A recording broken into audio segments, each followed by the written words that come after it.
Konopljo, uživanje sveže konoplje bi priporočil tako kot vsako drugo zdravo prehrano. Čeprav je problematično zaradi tega, ker je ne moremo kupiti na tržnici, tako kot vse druge zelišča ali pa zelenjavo ali pa sadje, torej ni nam dosegljiva, torej nam ne preostane drugega, kot pa da morda uživamo produkte, ki se najbolj približujejo uživanju sveže konoplje.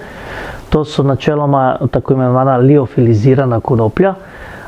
Z tem postopkom pravzaprav obdržimo tiste sestavine, ki se nahajajo v sveži konoplji in ne povzročamo te termične obdelave in pretvorbe teh oblik aktivnih sestavin v sveži konoplji v tiste oblike, ki se nahajajo v produktih, ki se uporabljajo kot dodatke pri hrani.